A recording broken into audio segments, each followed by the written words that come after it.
Eu sou Lucas Alves, eu sou bolsista da galeria, estagiário, da Galeria Lavandeira, coordenada por Carmen Maia. E nós temos um colaborador de jornalismo, Walter Acela.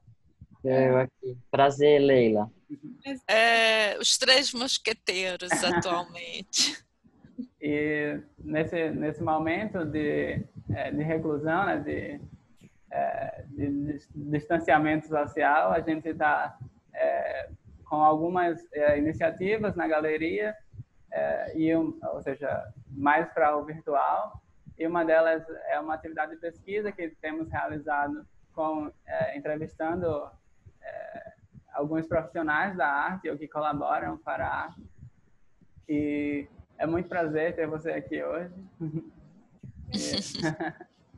Mas a gente gostaria de começar, já sendo a galeria, sendo uma galeria universitária, a gente gostaria de começar sabendo sobre a sua formação, como aconteceu a sua formação de artista e como chegou até aqui. Sim, bom dia, boa tarde. Super agradeço o convite. Fiquei curiosa em relação ao nome da galeria.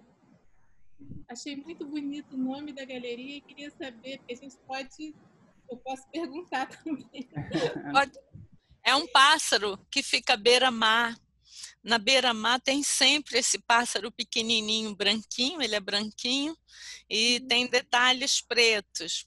E quando você vai andando na beira-mar, você sempre, quando a maré está baixa, eles estão sempre por ali procurando alguma coisa. Então, o nome desse pássaro é lavandeira.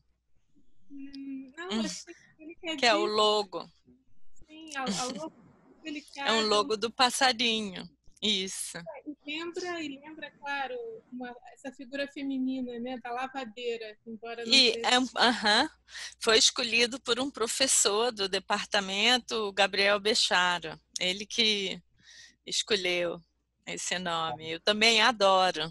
Acho muito bonitinho. É um pássaro muito delicado, sabe? Muito bonitinho, pequenininho e sempre muito rápido, sempre em movimento. É um pouco, Leila, como a gente. Esse nome, ele nos diz respeito bastante, porque somos uma galeria pequena, mas temos toda a liberdade e leveza para voar, sabe? Eu gosto de pensar assim.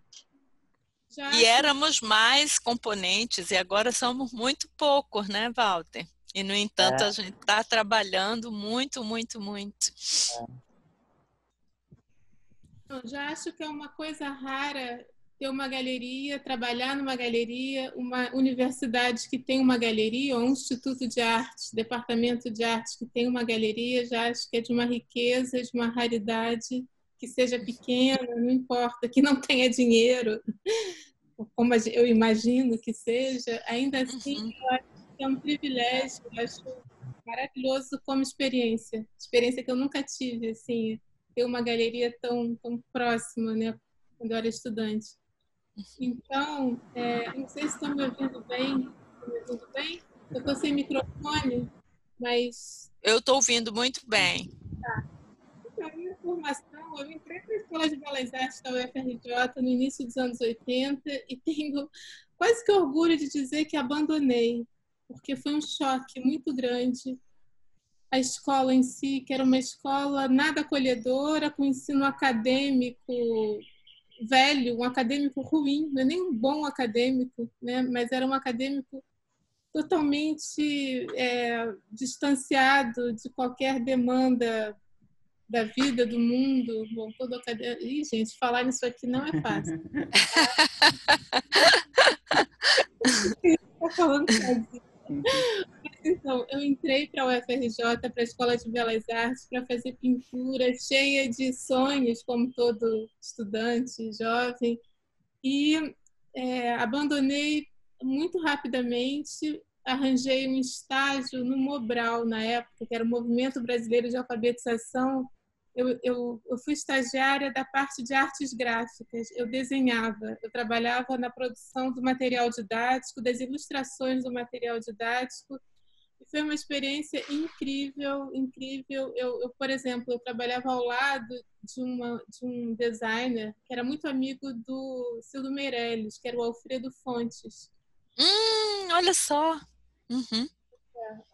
O Alfredo morreu nos anos 90. Eu tive colegas que tinham vivido a ditadura, que tinham tentado ser artistas, tinham passado de artistas, que tinham uma relação política muito interessante com o Brasil e com as artes. Então, eu tive um aprendizado no Mobral que foi muito, muito decisivo para mim. Eu tinha 20 anos quando entrei lá e teve uma época que eu poderia ter sido contratada, efetivamente. E eles falaram, não, vai embora daqui, vai embora, você não pode ficar aqui.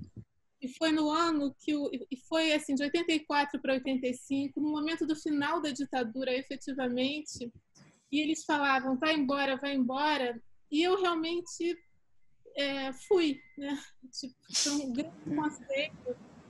Eu que tinha abandonado os estudos para o desespero dos meus pais que queriam que eu acabasse uma faculdade, então eu sonhava em ir para a França e descobri uma escola que me aceitou lá, uma escola de artes, nível superior, e fui. Eu viajei logo depois da morte do Tancredo Neves, em 85, e voltei às vésperas do Collor ser eleito como presidente. Então, eu fiquei fora, sem vir ao Brasil, eu fiquei fora, eu não vim nem de férias, porque as relações, assim, a possibilidade de viajar e de comunicação era muito mais difícil naquele momento, né? Então, eu não vim de férias, eu não tinha telefone, claro que não existia internet, foi um isolamento muito intenso, que foi muito importante para a minha decisão de ser artista.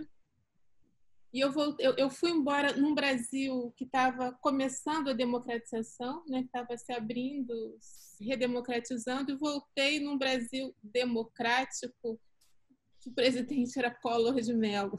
Então, assim, foi, enfim, isso para o contexto político.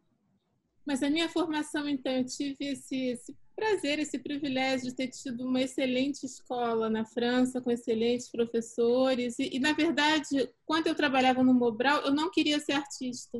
Embora, cronologicamente, eu seja dessa geração 80 que surgiu no cenário brasileiro nos anos 80, nessa época eu não queria ser artista. Eu queria realmente ser ilustradora, trabalhar com livro, com a edição, com a ilustração, com a edição de arte, e eu fui para a França estudar então comunicação visual.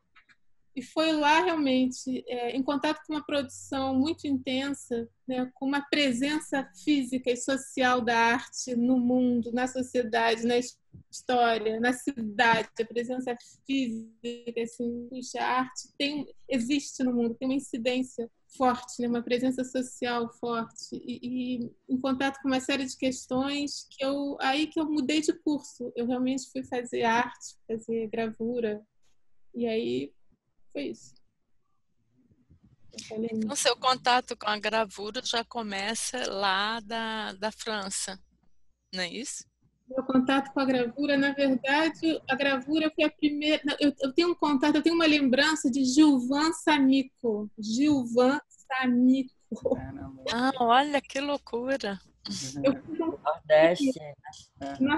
Nordeste, a gravura. Eu tenho uma gravura do Samico que eu comprei quando eu tinha 21 anos, porque por causa desse encontro muito rápido que eu tive com ele, eu fiz um curso na Escolinha de Arte do Brasil, que era uma escolinha para ser professora, mas era uma escola pioneira no Brasil, no Rio de Janeiro, formava professores. Então, quando eu estava na Belas Artes, lá, perdida da vida, sem saber o que fazer, sem me encontrar, eu vi esse curso da Escolinha de Arte do Brasil e pensei, vou fazer. E tinha uma parte, um módulo de gravura, e a professora, que se chamava Pilar Bennett, que foi morar na Espanha, era amiga do Samico. E o Samico visita o ateliê de gravura quando a gente estava fazendo gravura, eu lá com as minhas gravuras, para uma figura, um senhor, e olha a minha gravura, fez algum comentário muito gentil e generoso, e eu pergunto para ele assim, o senhor também faz gravura? Eu perguntei para o Samico. Assim,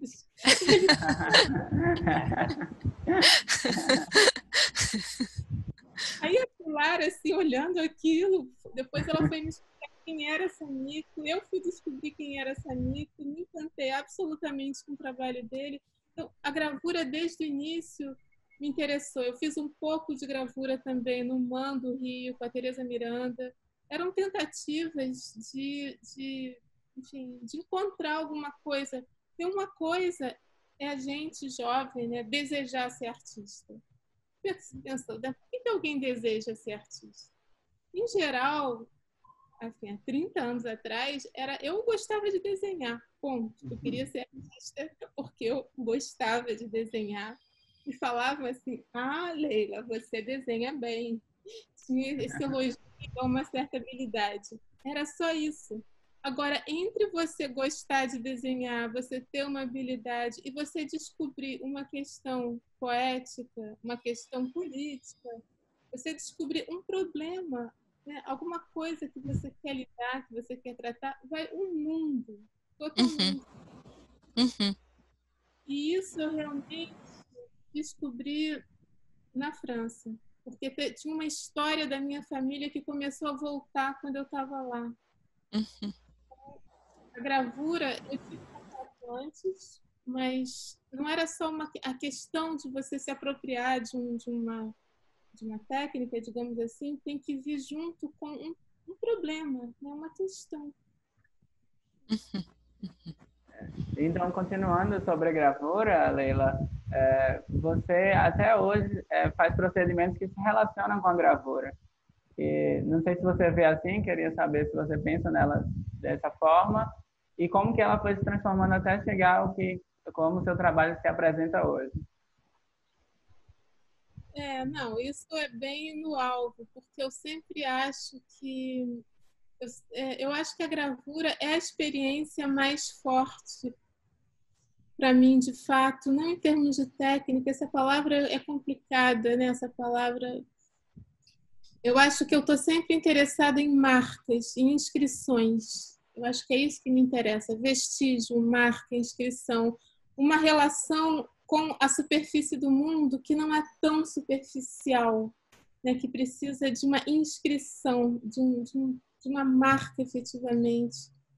A gravura, enfim, eu acho que eu estou sempre voltando a ela, né? Por exemplo, agora eu estou trabalhando com uma série de carimbos que tem a ver com a Chilo, né? E eu comprei uma prensa de novo recentemente, porque eu às vezes eu preciso dessa presença da prensa, curiosamente, do meu lado. E eu acho que o apagamento vem da gravura também, porque na gravura a gente tem um instrumento que eu usava muito quando eu fazia gravura estrito sensu, gravura em metal, um instrumento chamado brunidor, que é um instrumento que apaga o metal. E eu me dei conta que eu usava mais o brunidor para raspar o metal do que propriamente alguma coisa que escrevia, né? Marcar. Então tem sempre esse movimento de escrever e apagar e escrever, né? Buscar as marcas e essas marcas se apagam, né? Então a gravura é uma presença super importante e é tão grande que fica até difícil falar rapidamente agora, né? Porque também quando a gente fala em gravura parece que é uma coisa antiga, né? E vocês, não sei se eu já emendo com uma outra pergunta que vocês fizeram que eu achei muito boa sobre o ensino da gravura, na verdade, que eu acho que acharia importante o estudante ter contato com uma gravura tradicional, com as técnicas tradicionais, que já são contaminadas de uma atualização, né, enfim, via tecnologia. Enfim, eu acharia bom conhecer metal, estilogravura, litografia, porque tem uma coisa curiosa, a gente percebe que há um novo interesse pelos ateliês de gravura. No Rio, a gente tem um lugar chamado Estúdio Baren, que é um impressor que ele estudou gravura na Espanha. E ele atende inúmeros artistas que têm ideias de processos de gravação e não sabem como realizar. Então, ele atende, ele conversa sobre o projeto, ele tem um ateliê incrível no Rio Comprido, Estúdio Baren. ele trabalha com Luiz Zerbini, ele faz as monotipias do Zerbini, enfim, então, eu acho que existe uma demanda para um conhecimento da gravura, e a partir desse conhecimento, é claro que se abrem outras questões.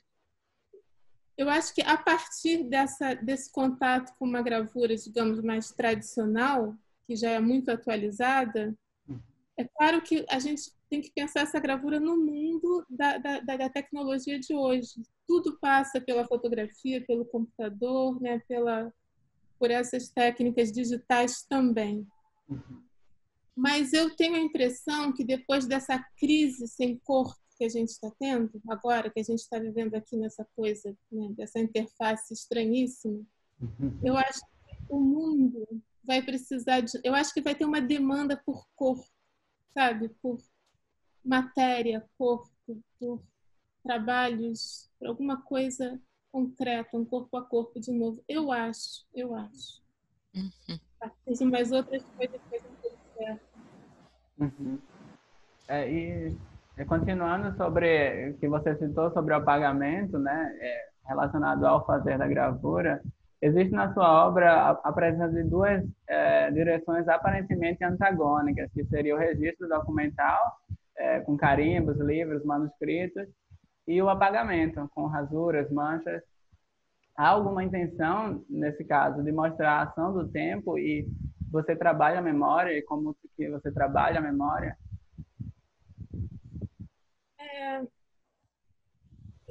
A memória é uma palavra tão presente que eu acabo não usando, porque enfim, eu acho que a memória, e muitos autores, né, a memória é uma pergunta que a gente endereça ao passado a partir do presente, a partir de um presente muito, muito febril, muito urgente, né? Então, é claro que essas questões me trabalham sempre, mas a palavra intenção é uma palavra difícil para mim. Eu raramente tenho a intenção de alguma coisa, eu tenho um desejo, eu tenho uma pergunta, e isso se materializa de alguma forma, né? Mas essa é uma pergunta tão grande que fica difícil pegar por um lado. Só que eu queria só fazer uma observação, que eu acho a pergunta toda tudo muito bem formulado, achei incrível. Mas, assim, eu nunca refiro ao meu trabalho como obra, sabe? Assim, obra. Porque eu acho que a obra para mim, se tiver alguma, é depois que eu morrer. A obra dá a ideia de alguma coisa concluída, de alguma coisa, obra. Eu gosto da ideia de trabalho, um dia depois do outro, trabalho, e é muito trabalho mesmo, de processo. Eu adoro a ideia de processo. Qual é o seu processo, seu trabalho? Mas eu sei que... Enfim. Então, a obra é um trabalho específico. Aí essa obra, quer dizer, esse objeto, né? Mas o coletivo da coisa, eu acho que é uma coisa posterior, né? E aqui no Nordeste, né, em Caruaru, você participou da primeira Bienal do Barro, que aconteceu em 2014. E para a mostra você realizou um livro chamado Um Golem para Caruaru. E nesse trabalho você lida com barro através partindo da tradição judaica e a presença da pesquisa, né, que se relaciona com os nomes das cidades do Nordeste. Então, eu gostaria que você pudesse falar um pouco sobre esse processo de pesquisa que se deu naquele momento em Caruaru, e como que se relaciona com uma tradição, assim, com as tradições do barro, a história, a tradição judaica, Caruaru como sendo também um lugar do barro, muito específico. Eu adorei fazer esse trabalho, foi um trabalho que me dá uma saudade muito grande, tem 6 anos só, enfim, mas me dá uma saudade. Foi um convite do Rafael Fonseca, que é um jovem curador, mas já com uma trajetória muito grande para a idade dele, que tem 30, 31 anos, e foi meu aluno na graduação, e eu acho uma pessoa brilhante, de fato. E ele convidou, surgiu essa iniciativa da Bienal do Barro a partir de um artista do Nordeste, que é o Carlos Melo, que quis criar essa Bienal do Barro. e chamou o Rafael para ser o curador. E o Rafael, então, pensou em convidar artistas que não tinham relação com o barro, exatamente, como uma provocação. E aí eu, enfim, pensei qual seria a minha relação possível com o barro e me lembrei dessa figura do golem, da tradição judaica, que é, como eu tento explicar no livrinho, é uma espécie de super-herói, né, do folclore judaico, porque ele é uma figura de barro, que não é humano de modo algum, mas ele pode ser criado quando a comunidade judaica está em perigo. Então, ele é criado do barro, na testa dele se escreve umas letras, né, o nome de Deus, que isso que dá vida a essa figura, mas ele não tem vontade própria, ele está ali para servir a comunidade, para salvar a comunidade. Então, ele é um ser feito de barro e palavra, um nome próprio, né? E eu fiquei pensando que seria interessante fazer um golem para Caruaru. E a gente, na verdade, isso surgiu, a gente foi a Caruaru, teve dois momentos, a gente fez uma pequena residência de artista em Caruaru, lá no Alto do Moura, em contato com os artesãos, tinha artistas de lá também, tinha uma artista do barro, a Prisciliana também, então foi muito intenso, muito bonito, e eu pensei então fazer um golem que seria esse livrinho, e eu recolhi todos os nomes de cidades do Nordeste, né? O golem é feito é um livro feito com a combinação dos nomes das cidades. E eu gostei muito de fazer, e eu fiquei muito feliz quando um jovem crítico da literatura entendeu que aquele era um livrinho de poesia. Então, ele tratou aquele trabalho como um livro de poesia. E eu fiquei muito feliz com isso, porque, por exemplo, todas as cidades que terminam em Lândia, nem vou lembrar agora. São muitas. E é lindo, isso tem uma música. E nome de gente também. Nome de gente. E aí eu tirei os nomes de generais, eu vi o que ainda existe de general, que eu não botei. Nossa! Mudaram de nome. Tem nomes lindos. O nome da cidade em que nasceu o Carlos Melo, por exemplo, é Brejo das Almas. Tem Afogados da Ingazeira. Tem Mar Vermelho, Palestina. É muito... Palestina, você achou esse nome? Tinha que botar. Então a gente esteve lá no Alto do Moura. Eu me lembro que caminhando no Alto do Moura, que eu... Enfim, isso foi... E também o trabalho era para ser recolhido, era uma distribuição de livros. Vinha também o formatinho, tinha a ver com a literatura de cordel. Eu deixei lá no espaço expositivo os livros expostos, e as pessoas deveriam levar um. Cada um levava um. É um trabalho que me dá uma saudade pela experiência, por ir lá a Caruaru, pela convivência com todo mundo. Foi maravilhoso. Quantos dias você ficou? Você lembra? O primeiro foi uma semana. Não tinha muito história de dinheiro. Levaram a gente para lá, a gente ficou numa pousada, ficou uma semana e depois a gente voltou para instalar o trabalho no espaço. E também era tudo na base do não. Desde montar o trabalho até varrer o espaço expositivo, era tudo muito... Enfim, muito coletivo, isso que foi super bacana. E continuando sobre poesia, a poesia de Paul Celan influenciou muito o seu trabalho, a ponto que você fez a instalação Palaxi, né? Não sei pronunciar direito, em 2010. E a gente queria saber como a literatura se insere na sua produção, como que ela aparece, como que ela é desenvolvida. Sim, o Celan, na verdade, é um poeta fundamental para mim, na medida em que ele é um poeta de língua alemã, mas ele não é alemão, né? Então, eu gosto disso muito. Ele nasceu na antiga Romênia, viveu na França, escrevia em alemão, então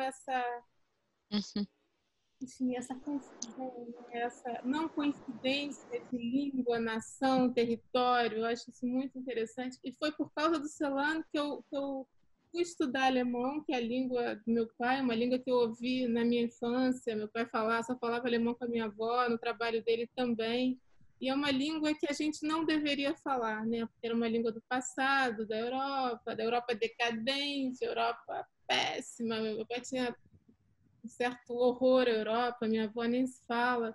Então, a gente não deveria falar essa língua. E ouvindo o Celan, lendo o Celan e ouvindo ele lendo os poemas dele, eu, na França, pensei, puxa, eu preciso ter essa língua, né, no meu repertório. Preciso falar essa língua. E aí o Celan é isso, mas ele é mais material de trabalho do que influência, porque ele é tão grande, eu jamais diria que ele é uma influência na minha poesia de jeito algum, de jeito nenhum. Assim, a literatura, eu sempre fui muito leitora, né?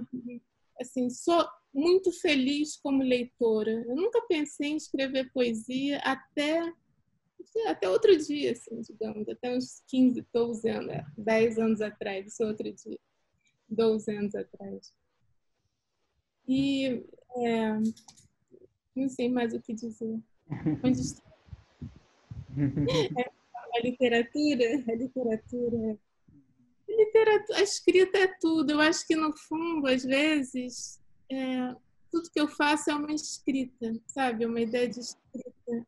Mesmo antes da gravura, tenho essa ideia de que tudo é escrita do mundo.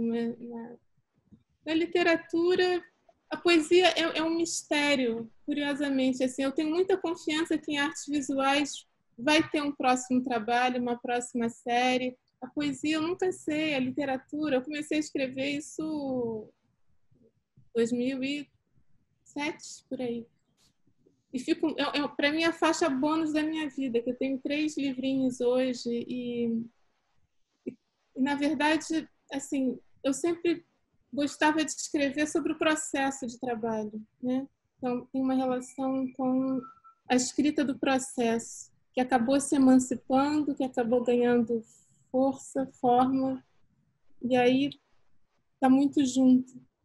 Mas acho que me envolveu um pouco agora. Também é muito grande, é uma pergunta grande, maravilhosa. Leila, nós temos algumas perguntas ainda, como você viu, e a gente, nessa plataforma, a gente tem 10 minutos, mas eu gostaria de perguntar se você poderia voltar conosco para concluir, se é tudo bem para você. Mas podemos, nesses 10 minutos, você poderia falar um pouco sobre o trabalho que você fez em 1998, chamado Nomes Próprios, no Paço Imperial, mas onde há o encontro do seu sobrenome, seu próprio sobrenome, no Monumento aos Desaparecidos do Holocausto.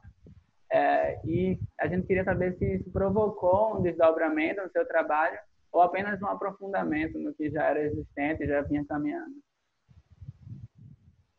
Esses nomes eu encontrei, na verdade, numa biblioteca em Berlim, né? Era um grande livro que reunia todos os nomes dos judeus alemães mortos pelos nazistas. Eu encontrei meu sobrenome, né?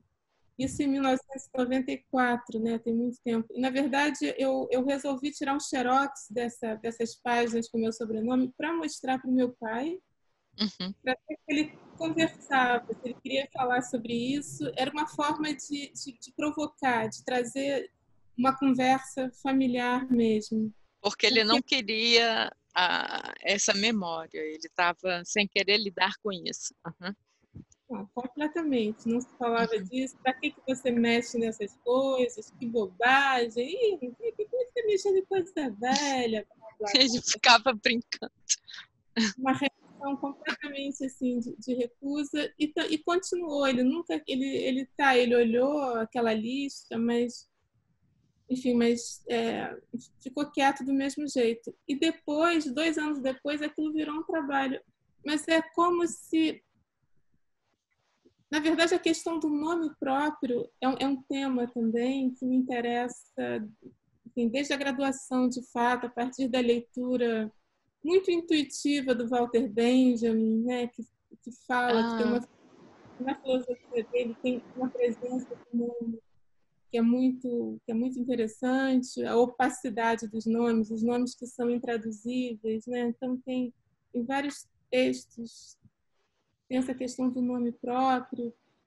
O Emmanuel Levinas, que é um filósofo de língua francesa, lituano, né, que tem uma filosofia ética, que tem no rosto uma reflexão muito importante a partir do rosto, e para ele os nomes próprios são como rostos, né? Então eu vinha pensando, o nome próprio me mobilizava muito, talvez também porque na França ninguém conseguia falar Leila, né? E também, enfim, também o meu sobrenome lá começou a ter um significado que no Brasil não tinha, porque ter nome estrangeiro, nome estrangeiro aí, né? Ninguém não tem uma presença. Então, a questão do nome próprio, mais do que esses nomes próprios especificamente, me interessava muito. Também, quando eu voltei da França para o Brasil, todas as questões que eu vinha trabalhando lá, é como se aqui elas se dissolvessem, porque eu não encontrei terreno, diálogo, interlocução, né? Aqui tinha, e eu entendo, né? Eram outras demandas, cobranças, e então, quando eu encontrei esses nomes próprios do meu sobrenome, eu retomei algumas questões que eu tratava antes, né? Que eu lidava antes. Eu gostava também de nomes de cidade. Eu tinha um trabalho na graduação que era assim, com nomes de cidade de Caruaru, né? Só que eram cidades que tinham desaparecido na Europa. Cidades que mudaram de nome muitas vezes e desapareceram. Então, Caruaru também tem essa questão do nome próprio. Me interessa muito esse núcleo do nome, essa nomeação, isso continua me O interessando. verbo da palavra. O Da palavra, da... substantivo, né? Uhum. Meia. Trate antimonumental, que alguns críticos apontam no seu trabalho, mais ligado a um sentido tradicional de monumento, e que se refere mais para uma presença de sacrifício e melancolia. E aí a gente queria saber como que tem sido viver nesses últimos tempos e produzir o seu trabalho e seus pensamentos e reflexões. Nessa pergunta, eu tinha uma contra-pergunta a fazer. Então vai. Da onde saiu esse sacrifício? De onde saiu? É uma palavra que me é totalmente estrangeira. Antimonumento, na verdade, é o tema da minha tese de doutorado. Eu trabalhei basicamente com antimonumentos, mas da onde saiu essa palavra sacrifício? Bom, quando eu li, eu pressupus que foi uma visão, um apontamento que Carmen tenha feito do seu trabalho. Tem isso? Isso, eu li numa dissertação, tem uma dissertação de mestrado que fala isso. Eu agora não estou recordando o nome do autor, de um caráter antimonumental, seria assim, presente no seu trabalho. Não, cara, mas a questão do sacrifício, como que ela apareceu? Também no escrito de um crítico. A melancolia é minha, ideia é minha. Na verdade, a melancolia, eu tenho um livrinho, né, que se chama Todos os Nomes da Melancolia. A melancolia realmente me interessou como uma relação com o tempo. Melancolia, ao contrário de qualquer patologia que se possa, que a palavra me interessa, o tempo mais longo, mais arrastado, mais resistente do melancólico, né? Das representações do melancólico e a lentidão. Então, o que me interessou na melancolia seria uma capacidade de resistir. O áudio está falhando. Esse tempo da técnica, esse tempo da velocidade. Então, o que me interessa é um é uma forma, a melancolia como forma de resistir ao tempo da velocidade da técnica, da obsolescência, a melancolia como resistência, né? A pressão do externo também. Mas na verdade eu nunca uso o adjetivo melancólico. Não é o adjetivo que interessa. O que me interessa Sim. Mas eu que atribuir, que eu vi depois em torno disso, eu não me reconheço muito. Melancolia, para mim, é quase uma palavra fantasia para falar de resistência de um certo tempo, né? Mas a palavra sacrifício, para mim, remete a um registro religioso no qual eu não me reconheço. Eu gosto da ideia de responsabilidade das coisas da vida. Sacrifício, e na universidade, volta e meia, aparece essa palavra sacrifício. Sacrifício, eu acho que pertence a um outro universo, né? Outro registro. Outro registro. Mas estamos vivendo, porque cada um está enfrentando esses dias de isolamento físico. Eu não me sinto nem um pouco isolada socialmente, né? As demandas para a gente falar e conversar são muitas. Mas eu estou tão perplexa que eu não sei. Muito perplexa a cada dia, porque no Brasil a gente tem essa dupla crise, a crise sanitária e a crise política. E a crise sanitária, eu sei, a gente tem confiança que vai acabar, a crise política, a confiança já é muito menor, né?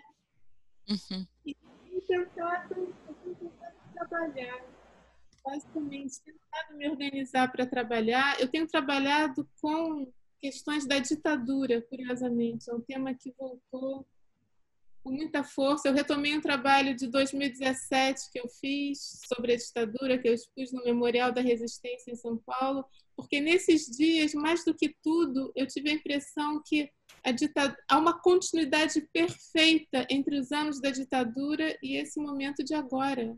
Como se não tivesse tido interrupção, é como se os anos pós-88, né, pós-constituinte, tivessem sido um ensaio, mas um intervalo. Um intervalo que, na verdade, é uma continuidade, seria.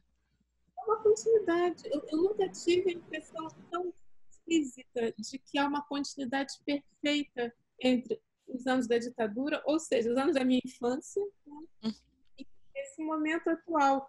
Parece que todos os valores que eu odiava na minha infância, que eu tentava, que aquilo era...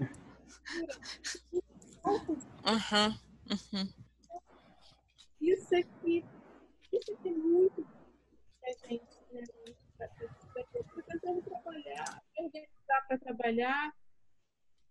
E o que eu sinto é que eu sou muito mais feliz, muito mais inteira quando eu trabalho no ateliê fisicamente, um trabalho físico, do que quando eu fico na frente de um monitor.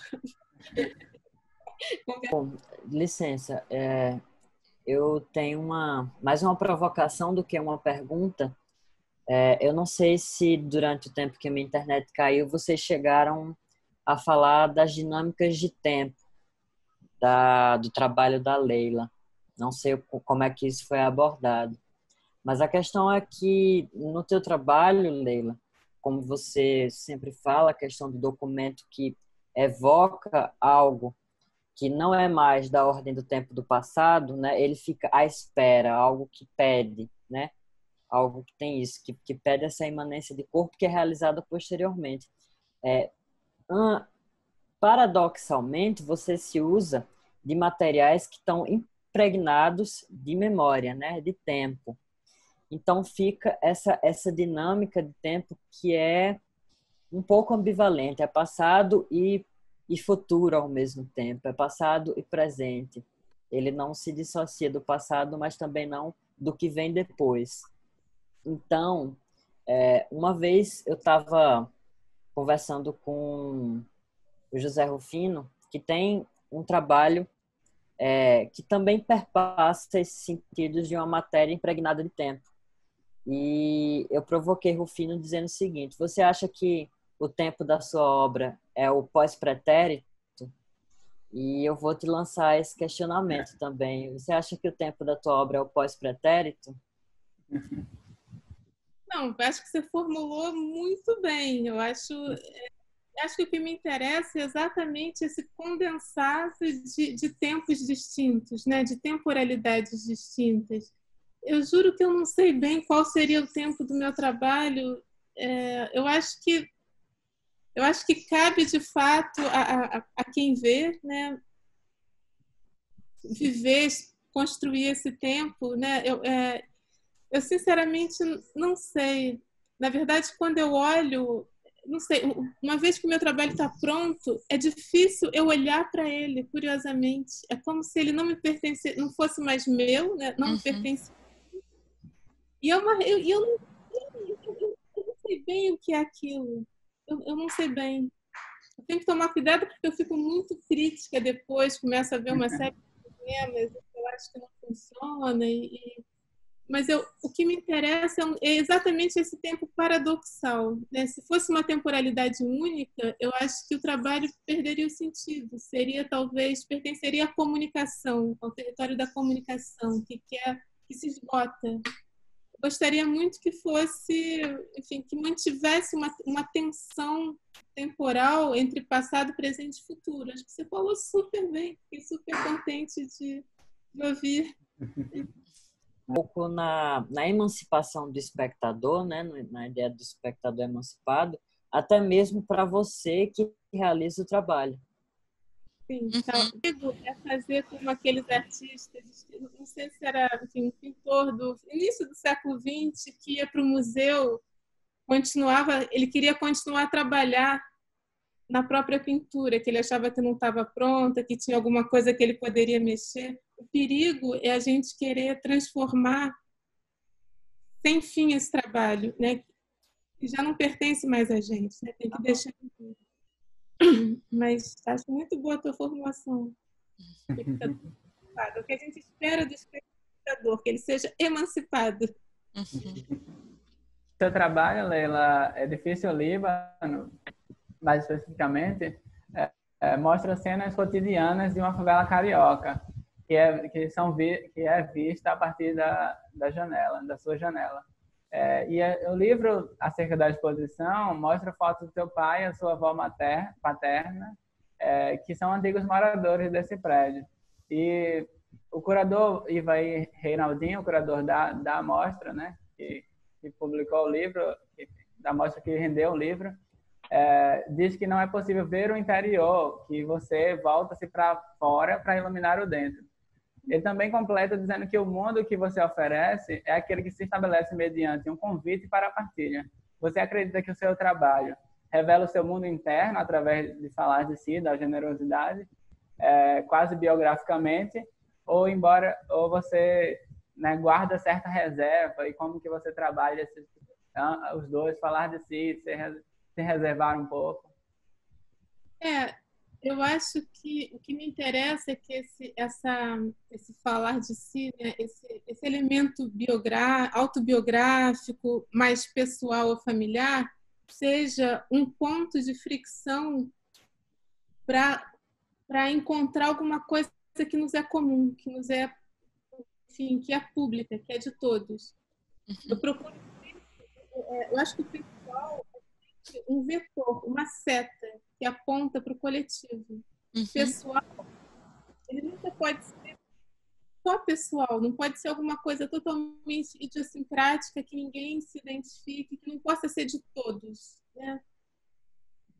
Para mim, o pessoal existe na fricção entre o público e o privado.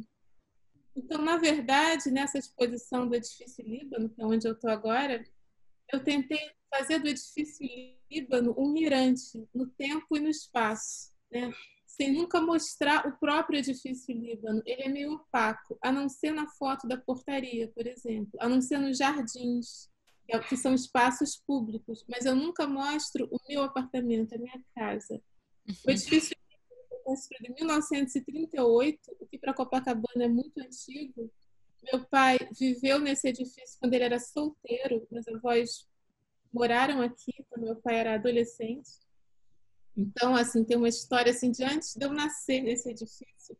Nesse edifício teve a Embaixada de Cuba, na portaria, na cobertura. Ele era um edifício chique, que foi se tornando decadente, como tudo que é bacana em Copacabana. Tem esse elemento.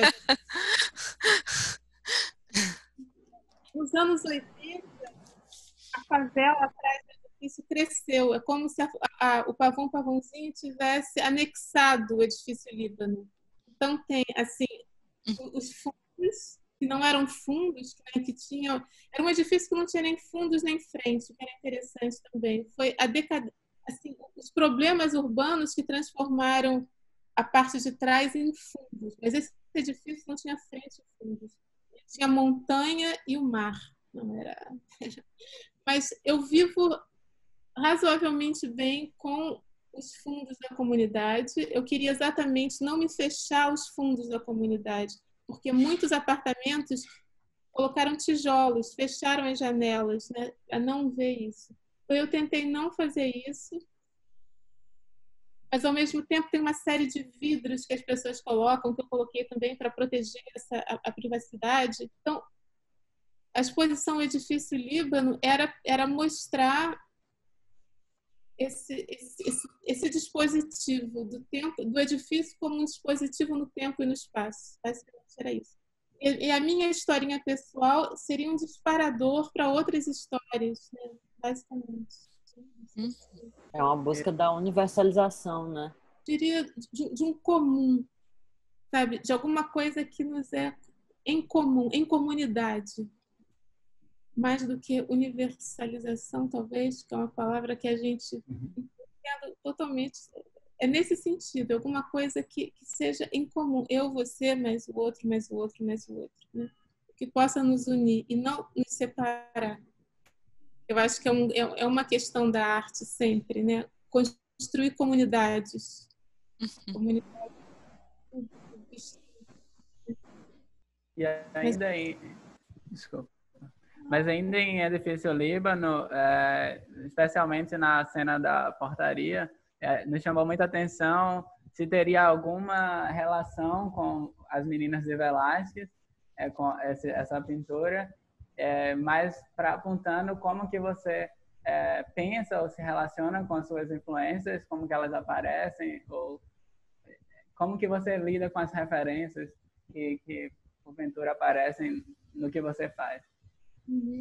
Eu adorei essa lembrança das Meninas de Velázquez, não tinha me passado pela cabeça de modo nenhum, que é grandioso demais, assim, é muito grandioso, né? Uma referência que eu jamais enfrentaria, imagina, clássico. Na verdade, tem uma pintura que me interessou muito quando eu estava vendo essa série, fazendo esse trabalho, fazendo essa série, foi o Caspar Friedrich. E, na verdade, uma pintura que mostra a mulher do Caspar Friedrich, que é um pintor alemão do início do século XIX. Tem uma pintura dele que se chama Carolina em seu ateliê. É uma mulher sozinha, fechada num quarto austero. Então, tem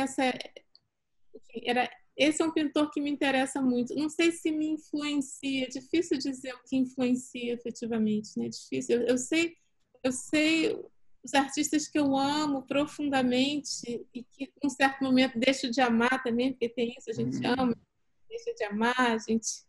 Atualmente eu estou num amor imenso com uma pintora que nasceu na África do Sul e vive na Holanda, chamada Marlene Dumas. Os meus dois artistas preferidos são Marlene Dumas e John Malcolm-Front, que é um cineasta de Gana que vive em Londres. Curiosamente, os meus artistas preferidos têm uma relação forte com a África. Sempre é isso. Para mim, é impossível escolher entre o conceitual e o sensível. Eu acho que a gente tem que responder aos dois. Tem que estar sempre junto. pensamento, né? As questões conceituais, e uma questão de como que isso se materializa, se encarna, ganha corpo mesmo, né?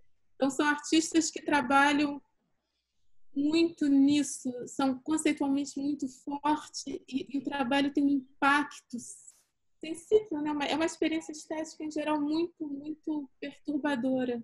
É isso que me interessa, sempre. Eu descobri que eu tinha poucas artistas mulheres como referências. Eu fiquei chocada. Tipo Louise Bourgeois, sabe? Eu adoro, mas eu não sei, eu acho que eu olhei pouco para ela. E atualmente eu tenho olhado muito, muito. Agora eu fiquei pensando na Marlene Dumas, no seu trabalho e nas manchas, que foi a única coisa que me trouxe agora de compatibilidade, de alguma conversa. Mas não sei se isso apareceu agora, recente. Ou se... Recente, mas você lembrou bem. Mas ela tem os desenhos, as aquarelas muito manchadas, mas ela enfrenta a figura humana, a representação da figura humana e do nu. Sendo mulher, ela enfrenta essas questões de uma forma que eu acho muito singular. Ela dialoga com Picasso, que todo mundo diz que é um machista, não sei o que, não sei o que, não sei o que lá, e ela fala, não, mas a gente tem que olhar, e ela tem pinturas muito, muito irônicas com isso. E a questão da representação dos negros sendo da África do Sul, o modo como ela enfrenta isso é muito inteligente, interessante. Mas e aí ela me dá vontade de pintar. Essa questão ela me dá muita vontade de pintar. E talvez isso apareça no horizonte. Você falou da relação de um cineasta e nós temos uma pergunta sobre vídeo, em que em determinado momento você passa a utilizar o vídeo no seu trabalho. E aí, como que foi lidar com a imagem nesse novo formato e um trabalho que você poderia destacar em vídeo e por que escolher ele? O vídeo surgiu, de fato, eu acho que eu estava trabalhando num grupo de artistas, um grupo de pesquisa do meu querido amigo Luiz Cláudio da Costa. E aí foi realmente, a gente tinha material, a gente tinha verba para comprar o material, aí ele me deu, assim, eu ganhei uma câmera, isso já tem mais de 10 anos. Eu ganhei uma câmera, eu falei, gente, uma câmera de vídeo maravilhosa. Eu não sei antes, isso tinha me passado pela cabeça, ou se com a câmera, eu pensei, puxa, o que eu posso fazer com essa câmera? E aí, o vídeo que eu mais gosto é o meu primeiro vídeo. É o vídeo que eu apago os jornais. Não sei se importa. É um vídeo que eu apago os jornais, porque o que me interessa no vídeo também é a escrita, da edição. O que me interessa no vídeo é editar. Então, os meus todos são editados assim a segundo, tem assim décimos de segundo, o corte é super importante. É um segundo, depois outro segundo, como se fosse importante capturar um gesto.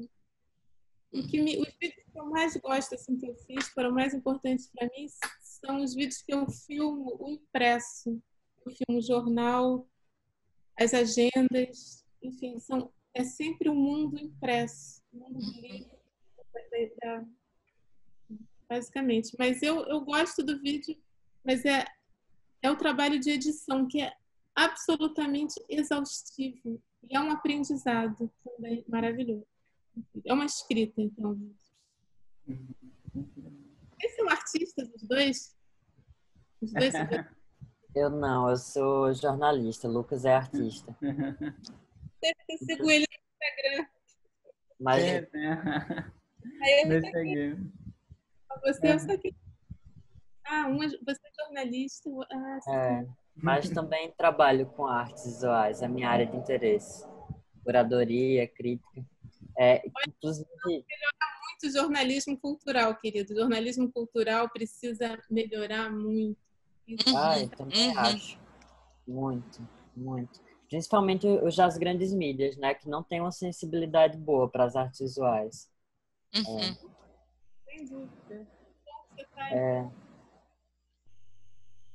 Aproveitando que eu sou da área de comunicação, com o teu trabalho, eu fico pensando em certas coisas relacionadas a distribuição, assim, do que é impresso, da circulação, né? Porque um jornal, ele tem o seu público e o seu público tem determinada linguagem. Um livro tem o seu público e tem determinada linguagem, né?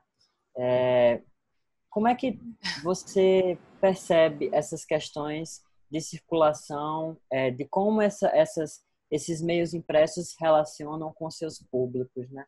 Porque tem a questão de uma folk comunicação, por exemplo, quando se trata de objetos que se distribuem pela rua, panfletos pedindo dinheiro e tal. Como é que você percebe os meios impressos que tu usa se relacionando com os possíveis públicos deles? A quem pertenciam e tal? Isso é uma pergunta incrível, na verdade. Isso me interessa muito, mas é muito difícil alcançar essa circulação. Isso me preocupa, me interessa. Que no início, trabalhar com jornal... Não, porque teve uma época, quando eu comecei a trabalhar com jornal, eu fiz um projeto em que eu queria republicar o meu trabalho no jornal, né? Eu tinha trabalhado a página, apagado a página, aí eu pensei, eu vou botar de novo na Folha de São Paulo, de onde essa imagem, essa página saiu. E era um projeto, aí eu fui fazer o orçamento de uma página da Folha de São Paulo num dia de semana, não no final de semana, no dia de semana. Na época, que isso tem muito tempo, deve ter 10 anos, custava R$40 mil uma página. Então, era completamente inviável devolver isso ao meio de circulação, que era exatamente o que me preocupava. Mas esse alcance da grande mídia é um alcance impossível para a gente, né? Para uma escala de projetos de artes visuais, isso é muito complicado. O Paulo Bruschi fez isso nos classificados, né? Botando os anúncios, né? Tem artistas dos anos 70 que pensaram isso. Isso é uma grande questão de quem trabalha com impresso. Atualmente, meu projeto de pesquisa é uma editora. É uma editora de publicações que lidam com arquivo. Só pode ser publicação a partir de algum arquivo. Só tem uma publicação até agora. Mas era exatamente...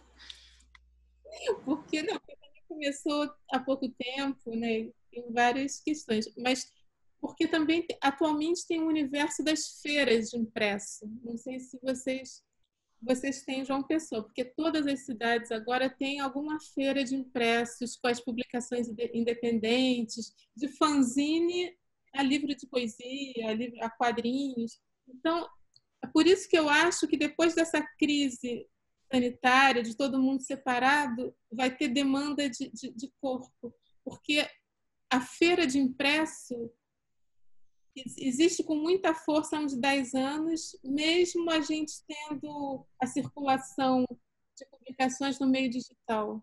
Curiosamente, é muito fácil você fazer uma postagem com alcance enorme hoje numa rede social, você fazer um livro eletrônico, mas, curiosamente, há uma demanda pelo impresso. E tem feiras, a Feira de Nova York é absolutamente imensa, mas tem Berlim, Paris. Então, existe esse paradoxo. No momento em que tudo se digitaliza muito, existe uma demanda pelo impresso também, porque todo mundo hoje pode ter uma gráfica dentro de casa, uma gráfica rápida. É muito fácil fazer um livro com uma impressora, é muito fácil fazer um livrinho básico. Então, essa questão me interessa muito, eu penso muito, sim, mas para mim é o mais difícil. Eu já fiz também uma vez uma exposição que eu distribuía um jornalzinho. Eu não, né? Porque eu botei aluno para... E eu já entrei numa banca de revista sua.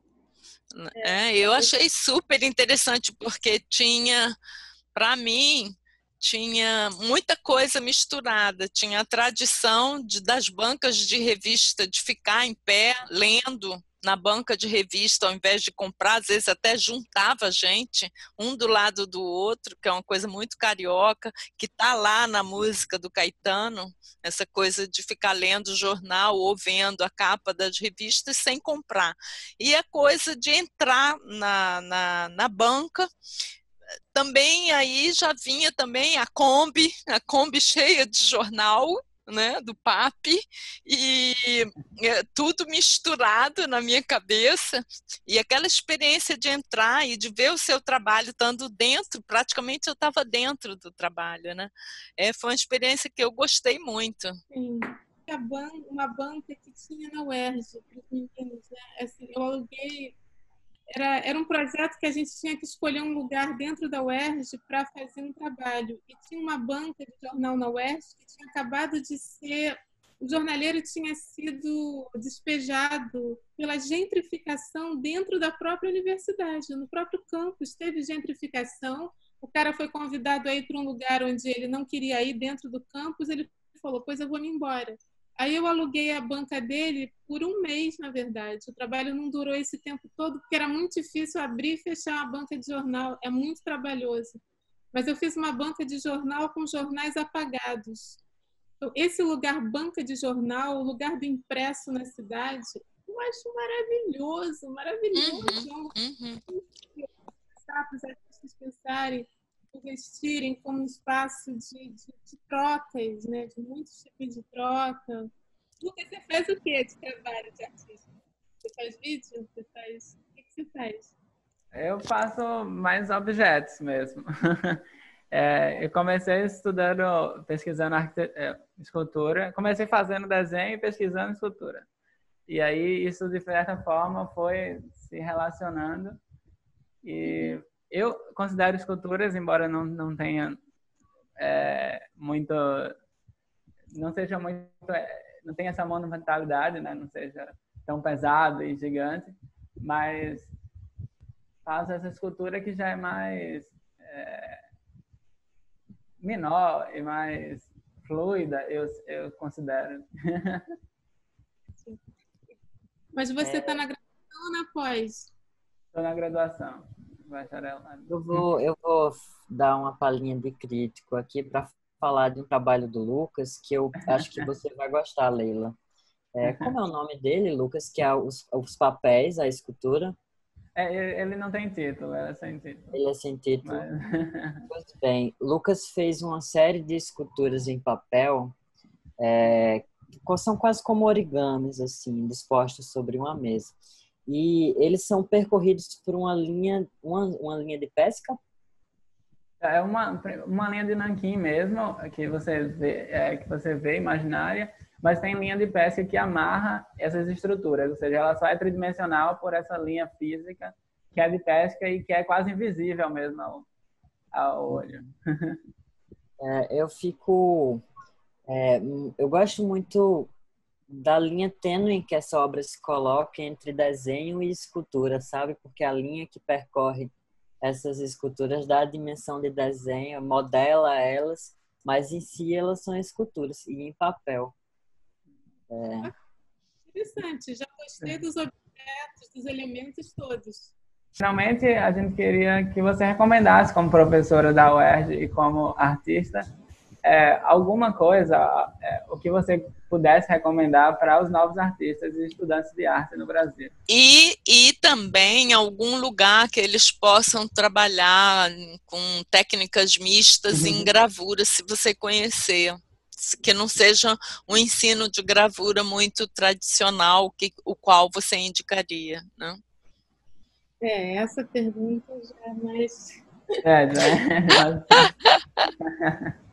Esse lugar eu também quero, Carmen. Ah, é? Ah, ok.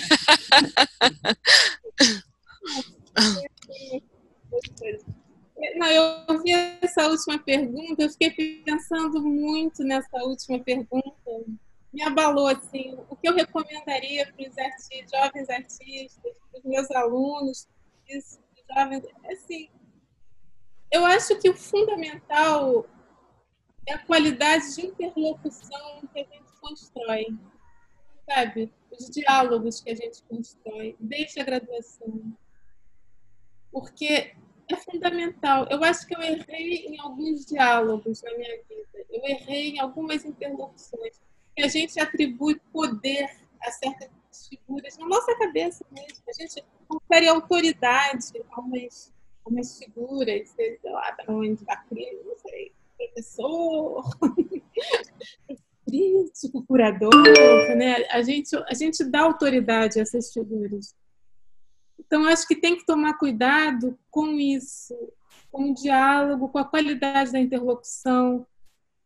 Eu vejo agora assim os jovens curadores, os jovens artistas se formando juntos, né? Eu acho que tem uma dupla legitimação. O curador que se forma curador, né, pesquisador, a partir da observação do processo de trabalho dos seus colegas, os jovens artistas.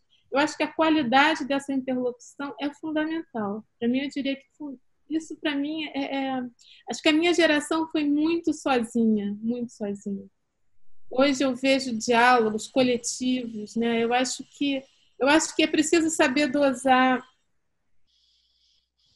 assim, o cuidado, a solidão, talvez, de todo mundo, mas de alguns processos de trabalho precisam desse cuidado, dessa solidão, dessa autonomia. E, ao mesmo tempo, tem que buscar o contato, ir para o mundo. Eu acho que tem que dosar isso que é absolutamente particular, sozinho, né, pessoal, e o que é a dimensão política da arte, que todo trabalho, por mais solidário que seja, ele vai ter essa dimensão política. E também coisas assim, acho que básicas. Eu diria hoje, muito sinceramente, o que eu não ouvi quando eu estava na graduação, é assim, Leila, você tem que cuidar também da administração de carreira. Eu acho que uma coisa é o trabalho, outra coisa é também se abrir cuidadosamente, com ética, a essa dimensão política do circuito de arte, né? Que a gente não profissionaliza o artista na universidade. A gente, quando ele sai, normalmente, assim, se vira, neguinho, dá teu jeito aí, vai, se vira, né? Então, essa dimensão de chamar, sei lá quem, para ver seu trabalho, buscar o contato, mandar para edital, fazer portfólio, isso é fundamental. Eu não sei se que medida se aprende isso. Eu aprendi assim me virando. E isso não se aprende, isso é adaptável a cada situação. A cada ano a gente tem que se adaptar a modificações sutis do circuito. E o circuito, assim, uma coisa é a arte, digamos, eu já estou discordando de mim, mas digamos que uma coisa é a arte, outra coisa é o circuito de arte, o sistema de arte. Mas não, a arte também já é feita do circuito do sistema, sempre, ela é sempre porosa. Mas, às vezes, a gente ama muito a arte e tem um horror ao sistema, né? O sistema, a gente começa a perceber, observar a curadoria, e a gente fica assim, mas o que é isso? Né? O que é isso? O que é isso? Por que esse monte de artista está junto? Então, eu acho que tem que ter muito cuidado com os afetos, porque artista é muito sensível e só piora a verdade. A gente vai ser mais sensível à verdade, não melhora nada. Então, tem a questão da arte, da produção e a questão política que está junto, mas está também separada. Então, é muito complicado, muito complicado. E, assim, mas a interlocução, eu destacaria a qualidade da interlocução. Uhum. Pode falar também, tá? É isso, é o poder da troca mesmo. Eu acho que os dois aprendem, tanto os jovens curadores quanto os jovens artistas, eles aprendem uns com os outros. Né? Sim. Não é a ideia de que o crítico ou o curador legitima o que quer que seja. Eles estão juntos, é uma legitimação recíproca. Né? Sim. Isso que eu acho que é bacana. Essa aventura assim, juntas, eu acho muito boa, muito interessante. Eu não tive, mas eu acho que é possível, eu acho que é bacana. Eu acho que eu acreditei em umas coisas muito roubadas que hoje Alguém devia ter falado, Leila, mas...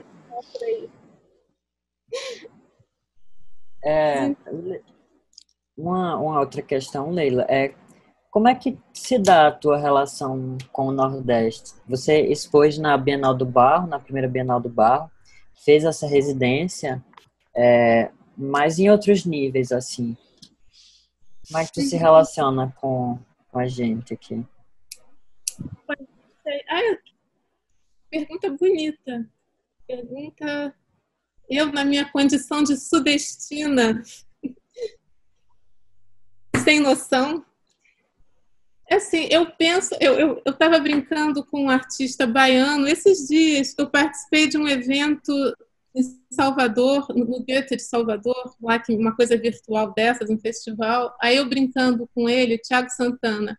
Falei, Thiago, a coisa está tão ruim aqui no Rio que eu vou pedir exílio, eu vou me exilar no Nordeste. Porque, não sei. Aí a gente tem essas fantasias.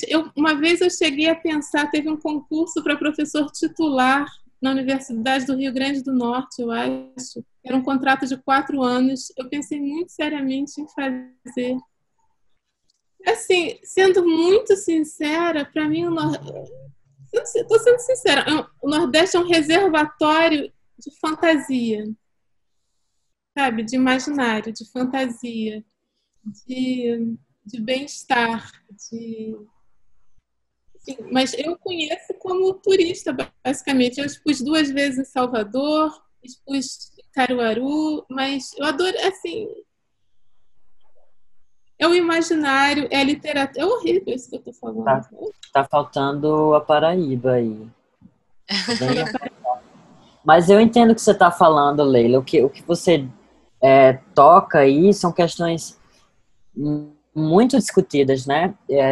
O Rafael Fonseca, por exemplo, fala muito sobre o Nordeste.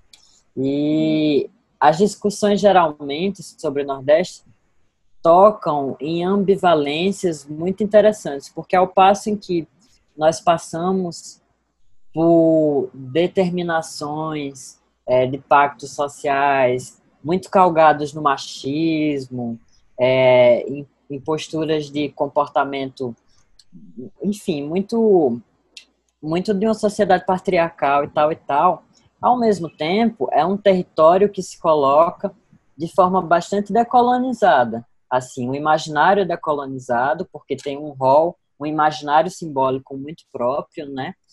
A presença do matriarcalismo é algo muito forte, em contrapartida a esse patriarcalismo também é muito forte, né? A resistência que essa região estabeleceu em diversos momentos, né? Pernambuco teve o primeiro levante republicano do país. E além de outras formas, Bacurau é um exemplo ótimo nesse sentido de ilustrar as formas de organização social comunitária, né?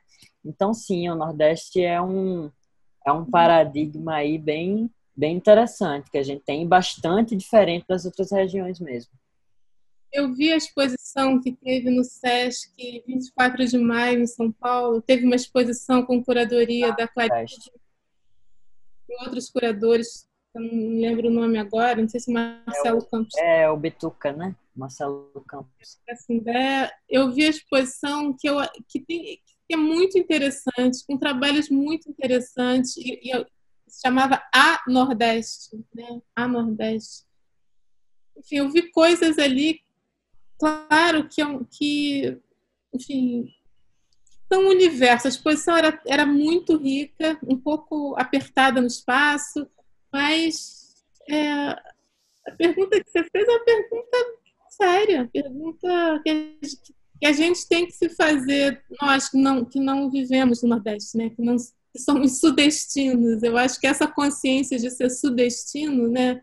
De que a gente tem uma rede, porque parece que só o outro que tem uma singularidade, né? Eu acho que essa é uma consciência muito recente, que nem a consciência da branquitude, né? Que os brancos são racializados, né? Tem que ser racializados também. Eu acho que essa consciência das diferenças levadas de uma forma que não seja com ódio, com raiva, eu acho muito importante, fundamentais. E E venho pensando, eu gostaria de participar, enfim, de ser levada a mais coisas. Engraçado, nessa exposição do A Nordeste, da Clarissa, o que eu mais me lembro, curiosamente, era de uma cartilha do Paulo Freire, que estava exposta, essa figura, né, do Paulo Freire, e um vídeo muito doido, maravilhoso, que era uma escola de robôs. Eram umas figuras que todos eram os robôs, todo mundo tinha uma caixa de papelão na cabeça. Era um vídeo. Mas sabe, o Thiago Santana, quando eu falei assim, Thiago, estou pensando em me exilar no Nordeste, ele falou assim, Leila, vem rápido, que a gente está pensando em construir um muro.